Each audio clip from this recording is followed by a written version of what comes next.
Qu'est-ce que la RSE et comment mesurer la performance ESG de vos partenaires? Bonjour, je suis Laurent Luce et je suis responsable du marketing produit chez Altares. Pourquoi identifier l'engagement RSE des tiers? L'identification de l'engagement RSE des tiers, et notamment des tiers fournisseurs, est importante, notamment pour le DPEF et le CSRD. Cette information va être utile parce qu'elle va pouvoir être partagée en interne, bien sûr en externe, et va contribuer fortement à apporter des informations sur l'engagement des tiers fournisseurs dans la démarche éco-responsable. Quelles sont les différences et les similarités entre compliance et RSE? La première question est d'identifier si cet engagement RSE, ce score RSE, doit être adossé à un score de conformité.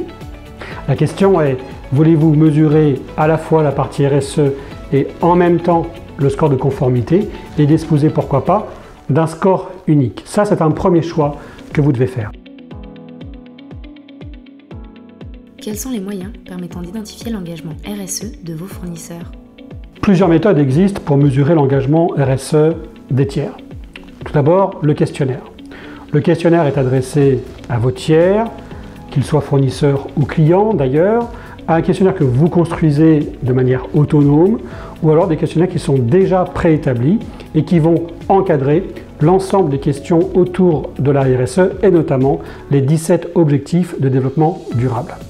Attention, le taux de retour des réponses peut être assez faible en fonction de la relation que vous avez avec vos tiers et les réponses peuvent être biaisées par les tiers qui vont répondre en fonction de l'objectif que vous leur demandez.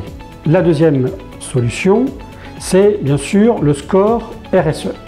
Le score RSE, à l'instar de tous les scores d'Altares Brand Street, est basé sur de la donnée structurée, de la donnée non structurée, et qui va permettre de disposer de cette information directement dans votre base de données, dans votre SRM, dans votre système d'information ou même en mode fichier, afin d'identifier l'engagement RSE de vos tiers sans leur poser de questions.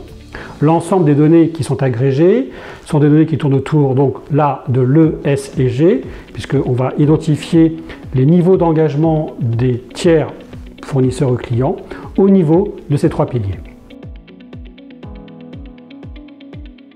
Pourquoi un score ESG doit-il être bien détaillé? Ce qui est important, c'est de disposer d'un niveau de détail le plus précis possible. Sur un score ESG, nous allons mesurer les éléments, les informations sur à la fois l'environnement, le sociétal et la gouvernance. Les entreprises peuvent avoir des niveaux d'engagement différents en fonction de ces trois piliers. Il est donc important de disposer de cette information pour identifier qu'est-ce qui pèse fortement dans ce score ESG. Est-ce la gouvernance? Est-ce le social? Cette information est essentielle pour mesurer toujours cet engagement. Autre point important, dans chacun de ces trois piliers, il y a plusieurs thèmes, plusieurs données, je rappelle structurées ou non structurées, qui est important de connaître également.